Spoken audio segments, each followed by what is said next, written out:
Welcome back to the Superheroes Everyday Podcast. I'm Danny Horn, and I'm here with Anthony Strand from the Muppet Movie Podcast, Moving Right Along. Hey, Anthony.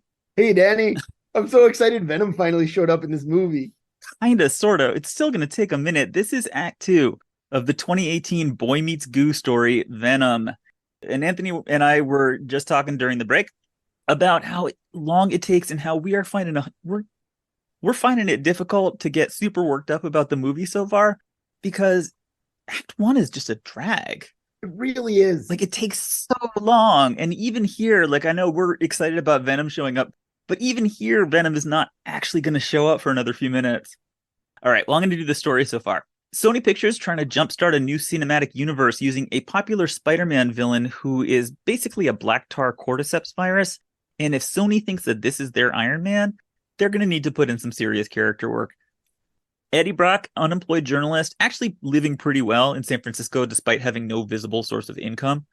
He's broken into a mad science facility, and he has emerged with a brand new best friend living inside his skin who wants to murder people.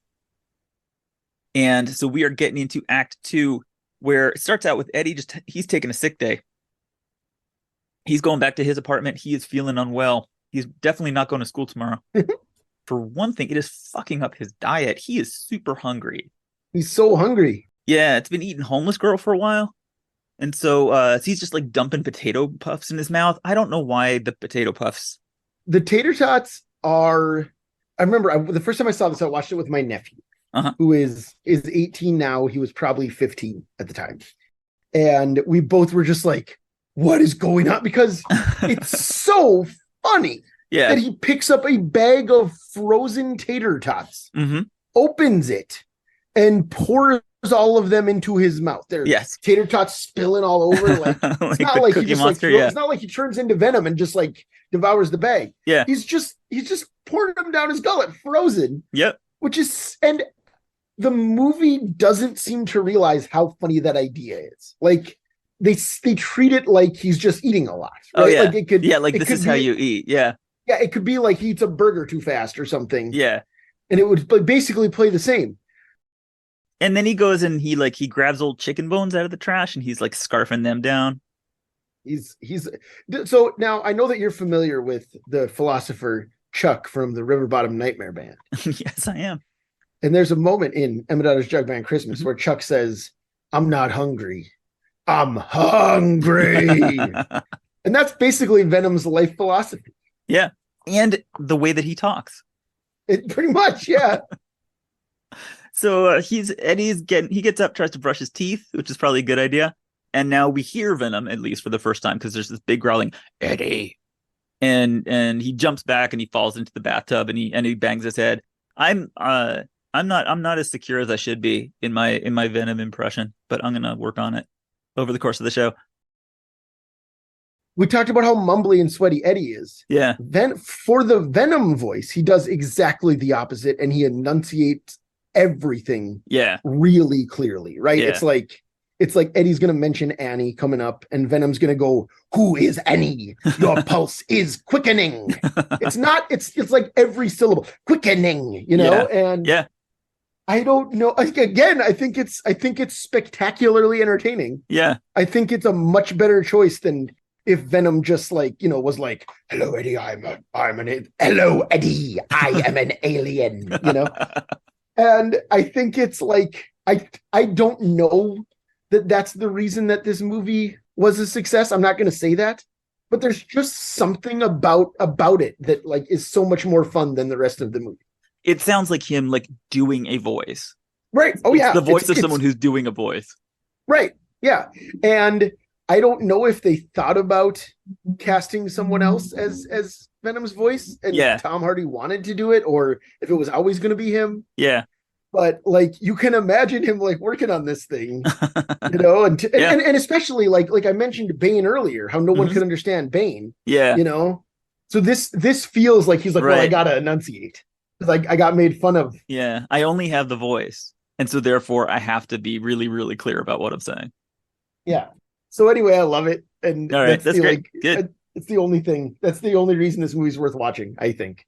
Honestly, like the main one. I'm gonna be calling upon you to do the Venom voice at various times when necessary. Good. Over at the Life Foundation, they found Maria's body. They are one symbiote short. But then they have good news, which is one of the other victims who has a symbiote hasn't died and is apparently stabilizing. And Drake's very excited about that.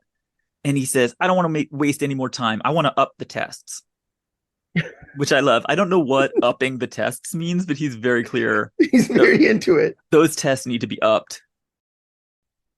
And then he fires somebody at random and he screams, find my symbiote now. And you just know he's going to be asking for a status report like 10 minutes from now. Right. Well, and it's funny because he says it like J. Jonah Jameson asking for pictures of Spider-Man. Yes. So this is founder syndrome. This is a thing that happens in San Francisco. Is founders of these startups that become really, really big and eventually too big.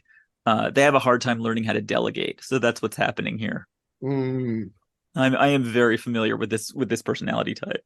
Sure, I bet you are. Yeah. I imagine so. And you remember East Malaysia and that old lady who's walking around with a symbiote inside her? She's still walking around.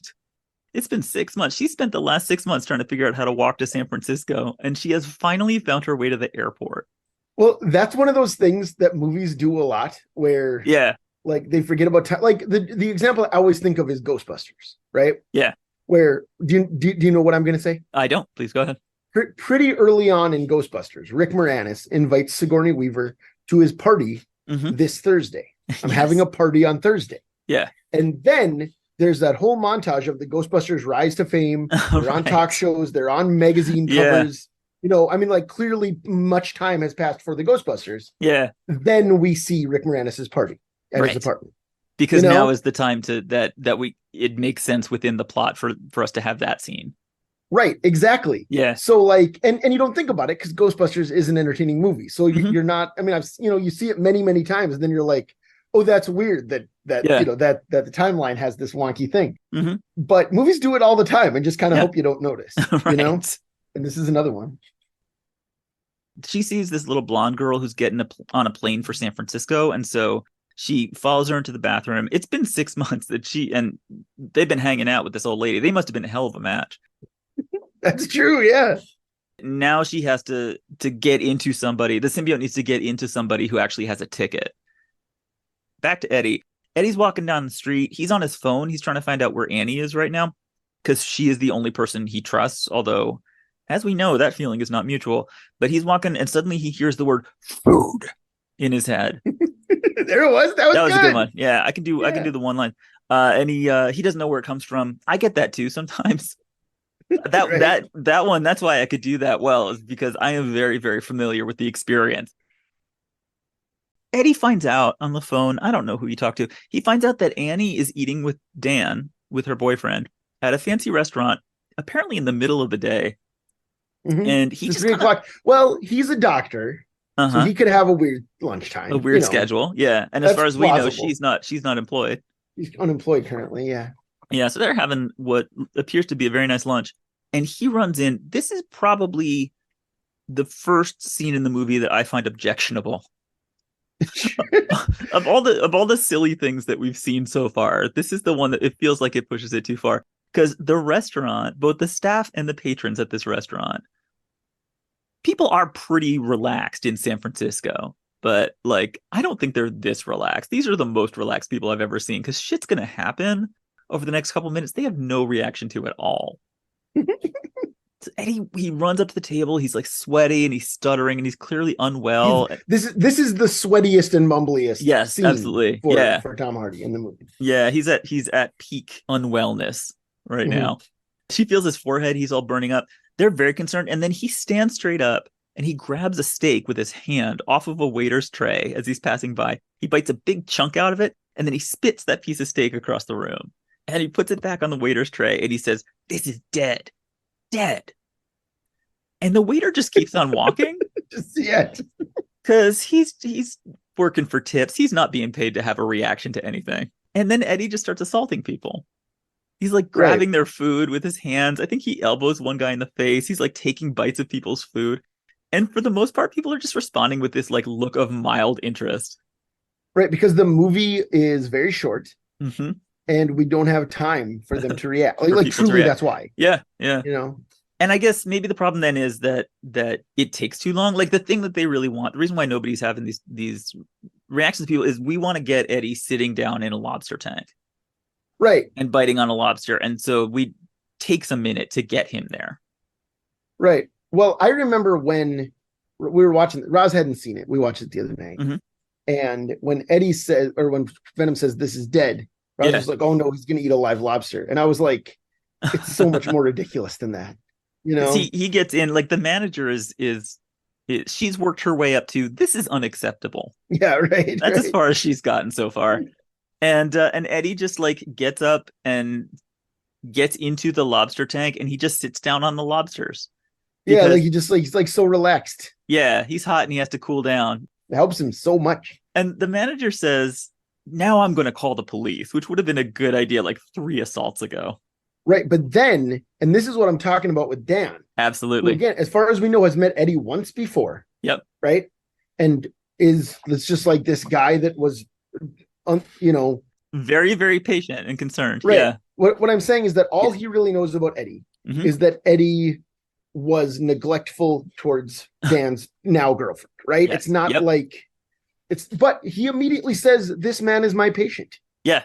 Don't call the police. This man is my patient. Yeah. Yeah. In this scene, he's like, no, I'll step up and I will voluntarily help Eddie get back on his feet. Like, what a nice guy. What a gem. Yeah, he really is. I don't think that's a power that doctors have, though. No, probably not. Telling people, don't call the police. I'll take care of this. And then Eddie, as the big finale for the scene, Eddie picks up a live lobster and he just like crunches into it with his teeth. And that's the thing that finally motivates some people to start filing out. You got to do it though. If you got Venom telling you need food, you're gonna eat a live lobster. You're gonna eat something. Yeah, it's happening. Shell and all. Next thing you know, Eddie's at the hospital in an MRI machine. He's still kind of unkempt and confused. And Dr. Dan's talking to him through a mic. Apparently gave Eddie a sedative at some point and dragged him off to the hospital. Mm-hmm. And immediately got a whack at that MRI machine, which I feel like is something that you need to make an appointment for. That's been my experience. You're lucky if you get that like 3 or 4 weeks in advance. But he's the main doctor at this facility. You think that's correct? Yeah, it says Dr. Dan Lewis outside. No, I don't know. Yeah.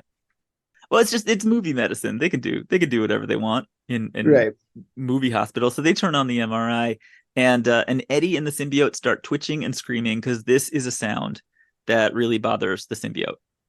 But what they need to establish that Venom has 2 weaknesses. These symbiotes have 2 weaknesses from the comic books, and one is fire, which is basically everybody's weakness, and the other one is sound, which is basically there. So like if Peter Parker wants to get this Venom suit off of him and he can just go somewhere where like just like go to a giant bell or whatever. Yeah, go to a giant bell or disco or nightclub or wherever. Yeah. Just go someplace where there's loud music. And then Dan just packs Eddie up and just sends him home to rest. Yes. This is the guy that you pulled out of the lobster tank. Yeah, but he's okay now. He's not eating lobsters now at the hospital. Yeah. I would have kept him maybe for observation for a minute, but no, they just sent him home. So Eddie's on the trolley. He's going home from the hospital, and all of a sudden he hears the word hungry, and he like stands up against his will. Venom's starting to assert himself. We are 47 minutes into this movie, and so far the title character has said 3 words. That's true. That's true. It's still so far. He finally gets home. He gets a call from Anne, who's talking to him on speakerphone, and she is explaining his diagnosis to him, which seems again unethical. Yeah, like, this is very, very movie medicine, where like they call you up and talk to you on the speakerphone while Anne and Dan together are eating Chinese food. Right. She shouldn't even be involved in this conversation. Not at all. No, right. She tells Eddie he has a parasite, which is something that typically the doctor does. Right. And Dan is there too, and he says they're going to get him on some meds. And then Venom says, "Never going to happen." So I should be asking you to do these. No, that's good though. All right. Never going to happen. Like you got to enunciate. You got to. Right? Yeah, never. You're right. That's where I'm falling short. Because it's not never. It's never. So that's good. So now we've got 6 words. And then we get an action sequence. Hooray, Finally, finally. second one. Yes, a nice long juicy comedy action sequence with Venom in it that's got all violence and stretchy goo. Mhm. Bad guys from the Life Foundation, those angry security guards, they have finally tracked him down. They come to Eddie's apartment with guns and tasers, and they want the symbiote back. And the Yes. symbiote does not want to go with them and makes that very clear. How are you in this scene? How am I? I love it. I think it's great. I think it's like genuinely really fun. Yeah, I don't know. How do you feel about it? Yeah, because Venom, like, he grabs guys and flips them around. He just kind of gets to do a lot of funny stuff, a lot of material where, like, Eddie isn't aware of what his body is about to do. Like, he's very surprised by all of these things Right, as because it's happening. Venom's like gooey arms are stretching out, and like Yeah, and we're like punching folks in seeing the more face. of seeing Venom. We're still not fully seeing Venom yet, Right. Yeah, we haven't seen like a face but or anything, but yeah, now right, now Venom tentacles are actually making stuff happen. like protruding from, they're like overtaking Eddie's arms Yeah. and becoming hit the arms or whatever. Yeah, he's got like this is basically like a little showcase for some of the things that Venom can do, like making a huge fist and then punching a dude, or having tentacles come out of his back to grab guys and stuff. Yeah. And so, fun little sequence. He knocks them all out, and then Venom says, "I'm gonna let you do this if you can." Venom says, "Outstanding. Now let's bite all their heads off and pile them up in the corner." And he says, "Why would we do that? Pile of bodies, pile of heads." And he's just so like, I Which makes love sense. that line because Yeah, it's like, why would we do that? But yeah, Venom doesn't really answer. He's just like, he's just continuing to go about his work. He's right. just Yeah, like planning the logistics. yeah. Pile of bodies, pile of heads, you know? It's just obvious. This is And how you do. that's what you do. That's what you Yeah. got to do. Does Eddie actually say why would we do that? Yeah. Eddie says, why would we do that? Yeah. In between. I can't believe I didn't notice that, because that line is something that we pay attention to a lot in this house, because there's people say it in TV and movies all the time. Why would I do that? Sure. Which we noticed it with Lost, because in Lost it happens like once per episode. And Yeah. it's Yeah. it's Sure. not a thing that a human being would ever say. And so I Yeah. always I That's take a true. moment I take a moment to enjoy whenever anybody says, "Why would we do that?" Eddie, after Venom says, pile of bodies, pile of heads, Eddie says, what the shit, man? Because it's PG-13 movie. They only got one F word, which they're going to use later. And so this is the beginning now of the film's core theme, which is serial killers are funny and awesome, and being a cannibal is basically equivalent to a superhero fantasy. He's going to talk about eating people's heads for the whole rest of the movie. Right. And Well, and that's one of those things that I think is why, like, that's one of the things that is weird about Venom without Spider-Man. yes, Because I think Venom, if Venom is like the cool extreme Spider-Man or yeah, whatever, it's not as startling if you don't start with regular Spider-Man, yes, exactly. whereas this is just like the hero of the movie Mm-hmm. being like, And starting like, yeah, and you're starting like a superhero cinematic universe, but you're starting with villains yeah, rather it's than all heroes. villains so Yeah, far. yeah. They've only announced villain movie, or no, apparently they were going to There's do like Madam Scarlet Spider or Madam Web. Madam Yeah, Web's coming up. Yeah, Madam Web's coming. right. But Craven is also coming up, right? Like, Yes, yeah, yeah. They're trying to build like a Sinister Six yeah, if they can get there. yeah. Morbius was Yeah. a successful experiment. Anyways, go on. Eddie gets out into the alley. He is now leaving behind. I'm just going to point out how much this is going to happen throughout the movie. Bloodless murder with no consequence. He is leaving, I don't know how many bodies of at least grievously injured people, possibly dead people. One might even call it a pile of A bodies. pile of bodies and a pile of heads. There's no investigation of this No, ever. right? There's no investigation of murder in superhero films at all. I love that. But Eddie, he gets out into the alley behind his building, and there's a parked car, and he sees a reflection of himself in the car door window, and it's Venom. It looks like Venom. That's the first time we see Venom. Finally, as seen in the Amazing Spider-Man. But here is But Venom. He's all pissed off. Eddie's calling him a parasite, and now they're having a conversation. yeah, because they're best buddies. Well, not yet. That is now the excitement that's going to happen over the rest of Act 2. At this point, the movie turns into a video game. Right. Oh yes, big time. This small group of bad guys who just respawn into this endless stream of faceless people and It's cars. that 100% true, except for Treese. Treese is like the main henchman. Yes. And he looks like Billy Corgan from the Smashing Pumpkins. And he's not intimidating at all because he looks like Billy Corgan. Well, here are these people who are just like relentless and infinite. They are willing to use any means to capture Eddie and the symbiote. We're going to see people firing machine guns directly at civilians who are not involved in this whole thing. This is once again going to be just the bloodless murder excitement. Eddie jumps on his flaming hot speed cycle and he takes off through city traffic on a reckless ride to danger. Carlton Drake is somehow following the whole thing on a magic video feed that just shows whatever it feels like showing. Well, that's what computers do. And the fight is mostly these little kamikaze drones that just hit the ground and blow themselves up. And there's this weird blue electric glow. That kind of electric blue is kind of the color for the movie. Yeah. Which I get, it's just like that's the setting that they put the CGI on. And so that's what we see. I guess so, yeah. Stuff explodes. There's some cars that get trashed. Like he does a cool kind of like tentacle slingshot drift around a corner. But no matter what happens, somebody's always behind him. Somebody's still just in front of him trying to cut him off. And there's a point in this. This goes on for a very long time. Very long time. Yeah. Longer than you really need. And there's a point where it's just impossible that other cars would still be on the road. Right. Like so many things are getting destroyed. Like this would be a public emergency by now. There would be helicopters. There would be Senate hearings.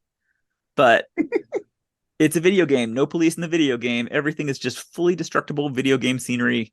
He is just collecting gold coins and experience points.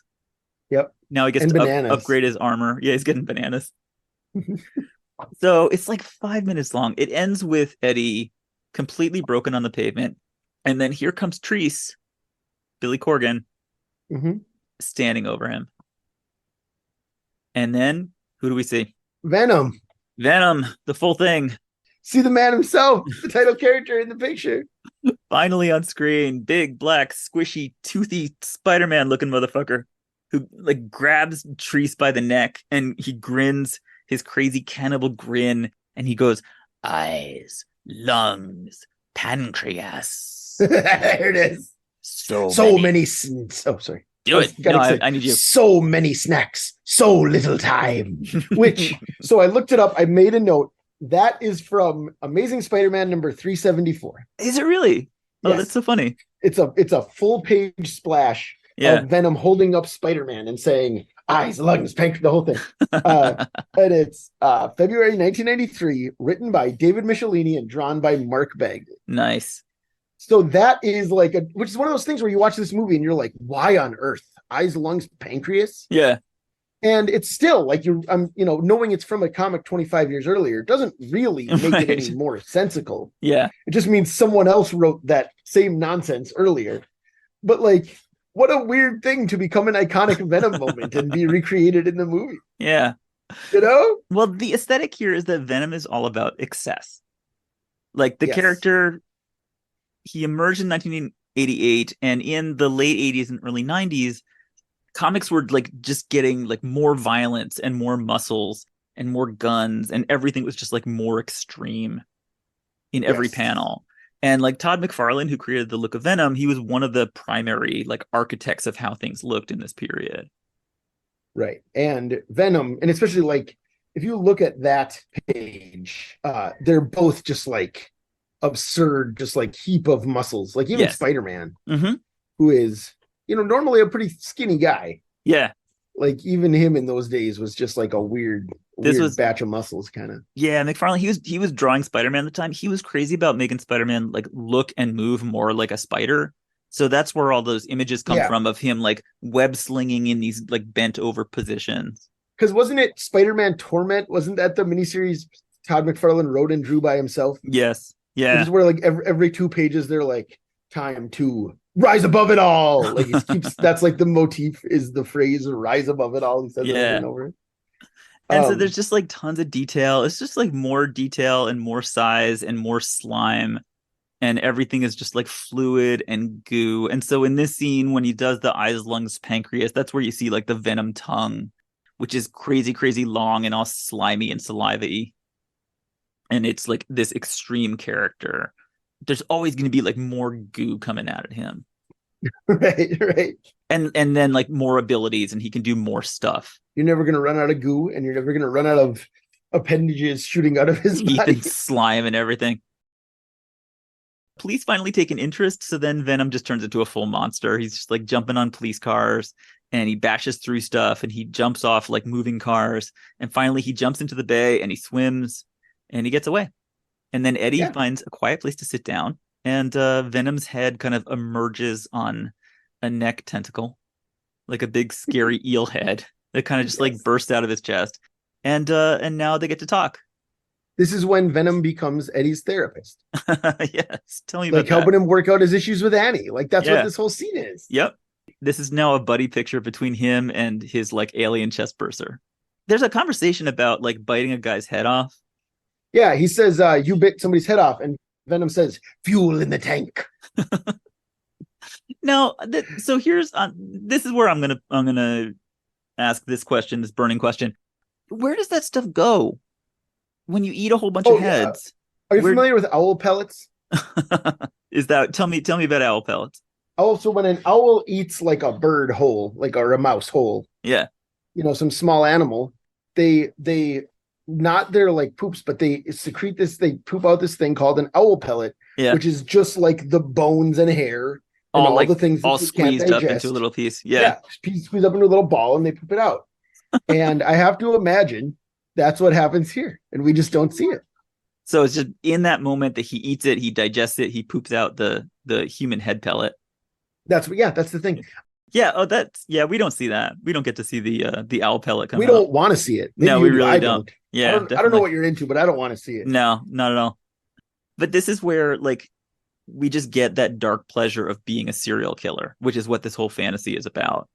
We as an audience will put up with almost anything as long as it's fun to watch, including people murdering other people and getting away with it. Eddie asks if he's going to eat more people, and Venom basically says yes. And the line here is cooperate and you might just survive. I'm trying to enunciate. That is the deal. That is the deal. You gotta hit that L really hard. Yeah, no, you're absolutely right. Yeah. It's just I love his delivery so much. It is really good. I love it. So Venom, this is the thing that I like about recording episodes with you, because you love the voice. I do. That's true. Yeah, I did the same thing with like Slats last time, right? I was like screaming about Slats. It has something for your ass. Movies are good. I just love cinema, Danny. Yeah, I just love this piece of cinema in particular. Hard to say. Sure. So Venom doesn't really care about Eddie at this point. But they are going to grow closer over the next couple scenes, but not really in stages. Like it just kind of happens. And then comes one of the more baffling scenes that I sort of vaguely object to, which is the plane arrives from East Malaysia, and that little blonde girl from the airport who has a symbiote inside of her, her parents are putting their luggage in the car, and it's like this 9-year-old girl, and she just like a zombie, she just like walks away from her parents. And she's just being operated. And they don't notice her. And they don't notice. And they don't like come after her. And she gets away because we see her in a little while at the Life Foundation. Like her parents must be just standing there and just like watching her walk away on her own. Right. And apparently when you live in the Bay Area, that's apparently like that's the kind of parenting that goes on here. But the movie isn't about them. So we just don't worry about it. Yeah, absolutely not. Yeah. It's about Dan and Annie.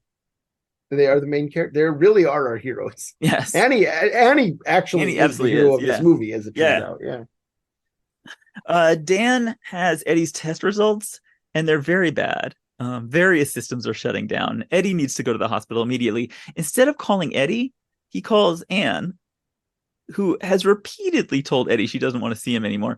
But Dan says that Anne has to go and find Eddie and bring him to the hospital. Which I just think that shouldn't be her job. Not at all. She tries to call Eddie. So like at least somebody knows that he has a phone. But she gets voicemail, so now it's very tense, and she's going to be driving around.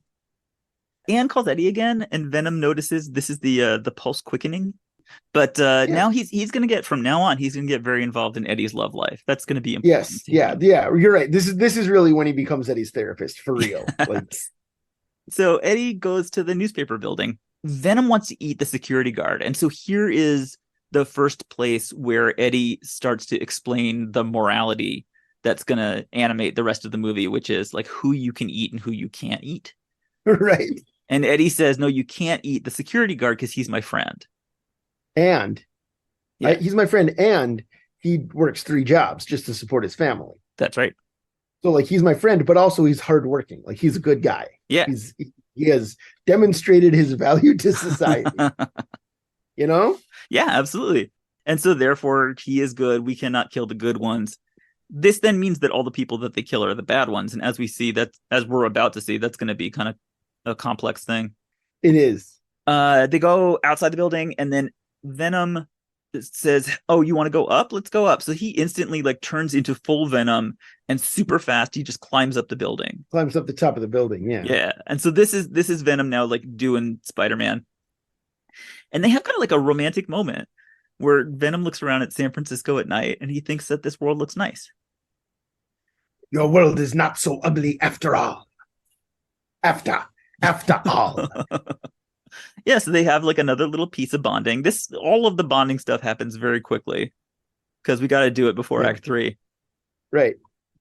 And because again, this movie, say what you want about the 2018 film Venom, but it moves. It does. Like, yeah. Except for those few scenes we mentioned where like things drag on a little too long. Like they stuff a lot into 92 minutes in this thing. Yeah, they really do. They find the window in the office that's like Eddie's boss's office. That's where he wants to go. And so they smash in and they have like a little romance conversation. Right. This is one of my favorite Venom lines in this scene. Oh, yeah? Do you want to? Yeah. Well, Eddie says, like, if I die, you can just jump to another host. So why do you even care about me? Right. And Venom says, why would I do that? You are far too good of a match to throw away so soon. That's the line. You're far too good of a match to throw away so soon. So soon.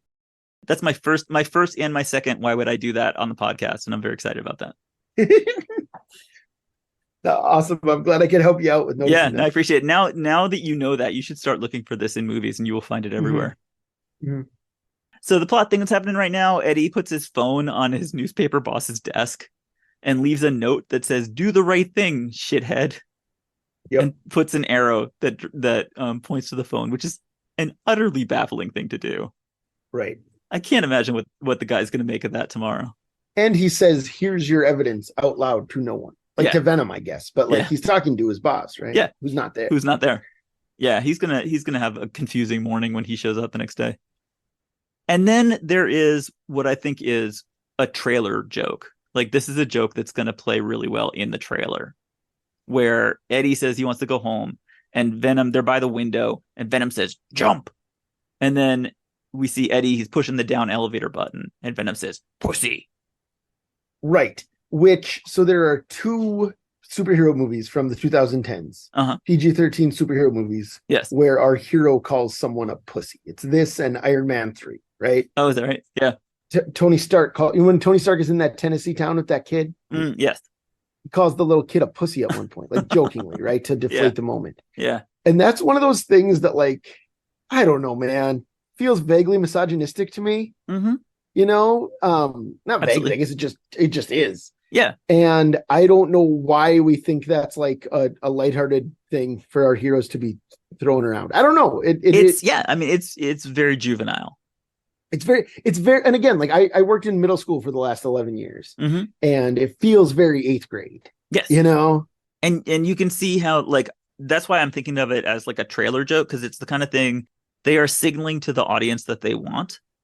That this is the kind of mindset you should be coming in with, is kind of a juvenile mindset. Eddie gets downstairs and the world is alive with police officers. This is a situation where it took a long time for any kind of police attention to happen. And then they are there all at once. like more than a dozen guys with sniper rifles. Like they're all over the lobby on the floor. There's an upstairs landing.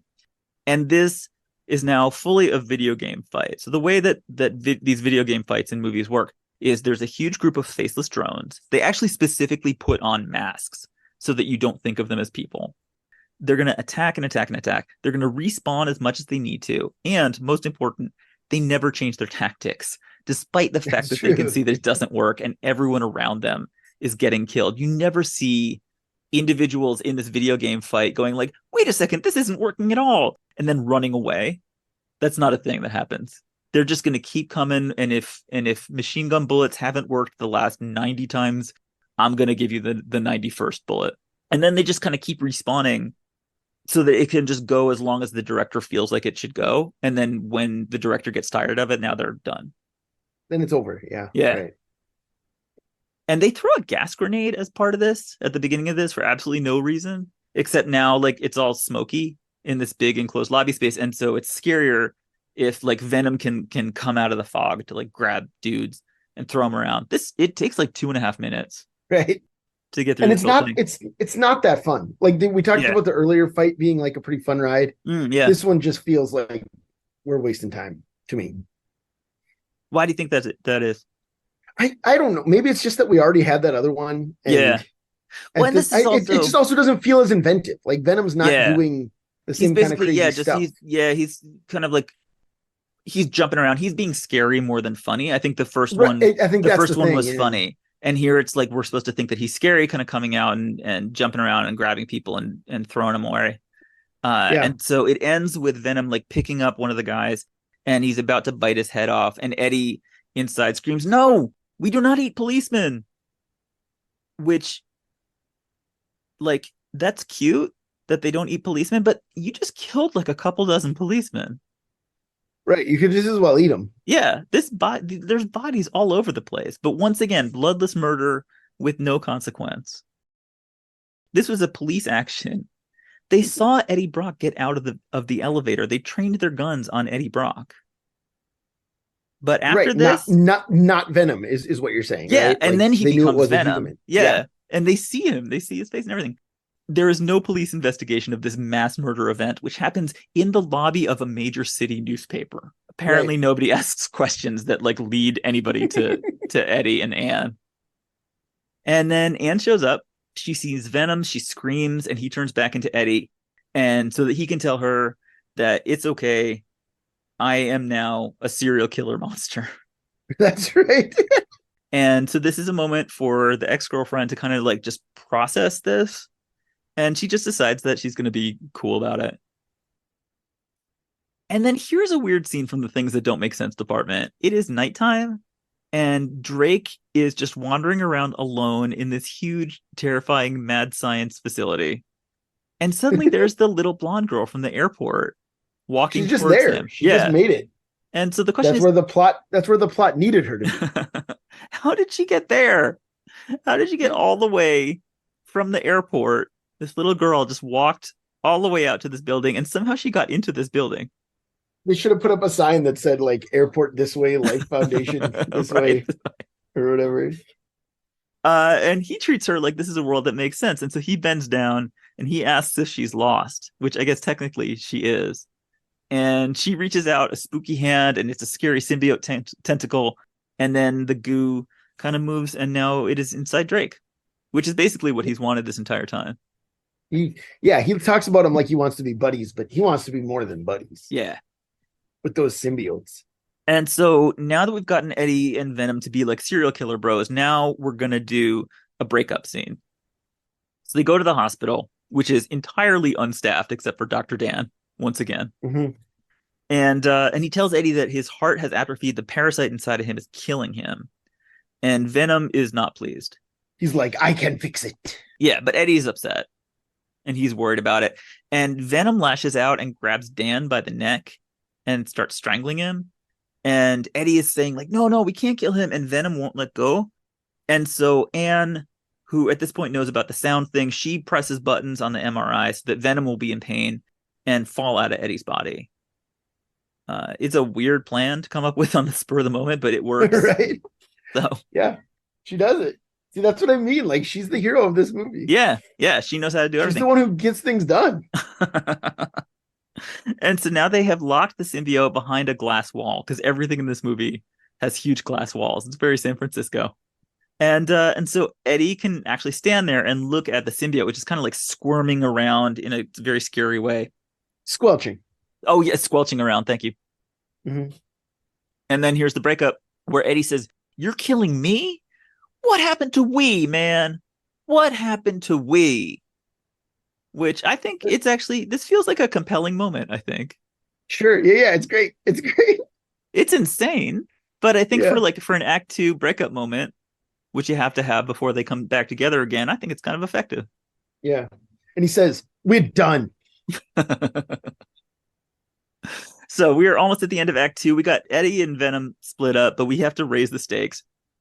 So here comes Treese, the security guy, comes out of the elevator, and just all of a sudden, he's just there, like villains always are. And he tasers Eddie and knocks him out and drags him away. Mm-hmm. This is inside a hospital. Right? And there are other people here who will see that happen, but like magically nobody's there. And then as soon as the elevator door closes, we see another shot of the same hallway, and it's full of nurses and patients. Yeah, it is as full as the movie needs it to be at any second. Yeah, and literally from shot to shot, which I think is funny. Yeah, right.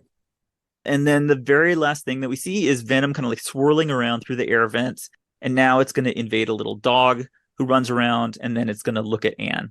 And she looks at it, and somehow she knows Venom's in there. Yeah, see, that's another. So speaking of the 90s, yes, do you remember that happens in The Mask, starring Jim Carrey? Oh, does it? The dog, yeah, Milo, gets the mask on and becomes a mask dog. Yeah, briefly towards the end. So it's such a like. That is a very, very 90s thing. Yeah, and the dog Venom doesn't get to do much in this. Like you feel like it's going to be like a big hero. That would be for the Venom dog. Yeah, but it kind of doesn't do anything. No, he's just there to kind of like transfer the goo from the air vent and now into Anne. Yeah.